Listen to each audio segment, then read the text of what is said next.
கடற்கரை ஊரொன்றில் ஒரு பழைய மீனவ குடிசை இருந்தது.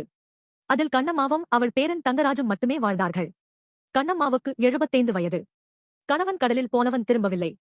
மகன் அதே கடலில் போனவன் திரும்பவில்லை. இப்போது பேரனை மட்டும் கண்ணீர் துடைத்துக் கொண்டு வளர்த்துக் கொண்டிருந்தாள். தங்கராஜுக்கு 10 வயது.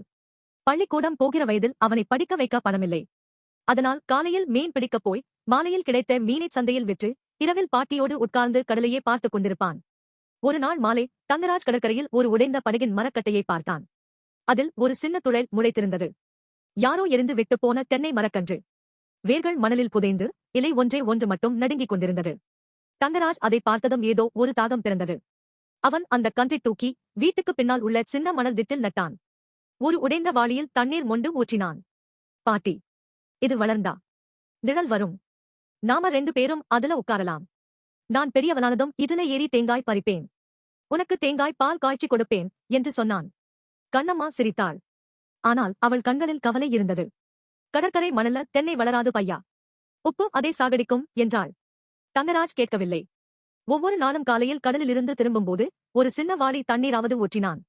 மழை வரும்போது மட்டும் கொஞ்சம் நிமிர்ந்தது. மற்ற நாட்களில் இலை கருகிப் போனது. ஆனாலும் அவன் விடவில்லை. நாட்கள் மாதங்களானது. கண்ணம்மாவின் கால்கள் பலமிழந்து கொண்டே வந்தன. ஒரு நாள் அவளால் நடக்க முடியவில்லை. படுக்கையில் படுத்துக்கொண்டு, தங்கு, எனக்கு தேங்காய் பால் ரொம்ப நாளா குடிக்க ஆசையா இருக்கு என்றாள். குரல் தளதளத்தது. தங்கராஜ் அன்று முழுவதும் கடலில் மீன் பிடிக்கவில்லை. வீட்டுக்கு பின்னால் போய் அந்த தென்னை மரத்தருகே உட்கார்ந்து அழுதான். ஏண்டா, நீ வளர மாட்டியா? பாட்டி போயிடுவா.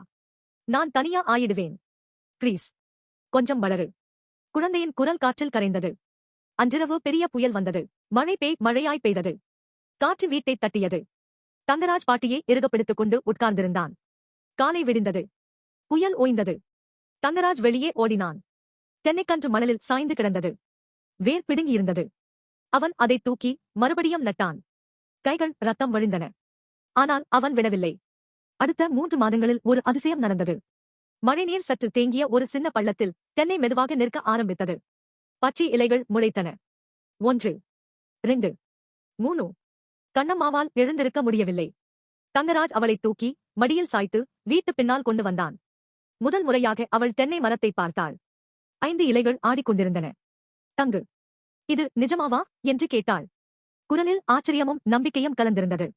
தங்கராஜ் அழுது கொண்டே சிரித்தான். நிஜம்தான் பாட்டி. இன்னும் கொஞ்ச நாள்ல தேங்காய் வரும். நான் ஏறி பறிச்சு உனக்கே முதல்ல கொடுப்பேன். ஆனால் விதி வேறு எழுதியிருந்தது. 2 வாரங்களுக்குப் பிறகு ஒரு காலை பொழுதில் கண்ணம்மா போய்ச் சேர்ந்தாள். தங்கராஜ் ஒரு வாரம் பேசவில்லை. உண்ணவில்லை. தென்னை மரத்தடியில் உட்கார்ந்து கடலை பார்த்துக் கொண்டிருந்தான். 10வது நாள் மரத்தின் உச்சியில் ஒரு சின்ன குலை தெரிந்தது. ஒரே ஒரு தேங்காய். பச்சையாக, சின்னதாக. ஆனால் நிஜமாக. தங்கராஜ் மரத்தில் ஏறினான். கைகள் நடுங்கின. தேங்காயை பறித்து இறங்கினான். பாட்டியின் சமாதிக்கு முன் உட்கார்ந்து அதை உடைத்தான். தேங்காய் பாலை ஒரு சின்ன கிண்ணத்தில் சேகரித்தான். பாட்டியின் பெயரைச் சொல்லி அந்த பாலை சமாதி மேல் ஊற்றினான். பாட்டி, நீ கேட்டது வந்துடுச்சு. நீ இல்லாம நான் பறிச்சேன். ஆனா உனக்காகவே வளர்ந்த மரம் இது. நீதான் இதுல இருக்கே. காற்றில் தென்னை இலைகள் ஆடின. தங்கராஜ் அழுதான். ஆனால் இம்முறை கண்ணீரில் ஒரு சின்ன புன்னகை இருந்தது. அந்த தென்னை இன்றும் நிற்கிறது. கடற்கரை மணலில் உப்பு நிறைந்திருந்தும் அது செழித்து வளர்ந்தது. அதற்கு ஊர்க்காரர்கள் கண்ணம்மாவின் மரம் என்று பெயர் வைத்தார்கள். தங்கராஜ் இப்போது பெரியவன். ஒவ்வொரு தேங்காயையும் பறிக்கும் போதும் முதலில் ஒரு தேங்காயை உடைத்து சமாதி மேல் ஊற்றிவிட்டு பிறகே விற்பான். அவன் சொல்வான், பொறுமை நான் காத்திருப்பது மட்டுமில்லை. இழந்த பிறகும் நம்பிக்கையோடு தண்ணீர் ஊற்றுவதும் தான். கடல் இன்றும் அலை வீசும். தென்னை இன்றும் நிழல் தருளும். கண்ணம்மா இன்றும் உயிரோடு இருப்பதாக தங்கராஜ் நம்புகிறான். ஒவ்வொரு தென்னை இலையிலும்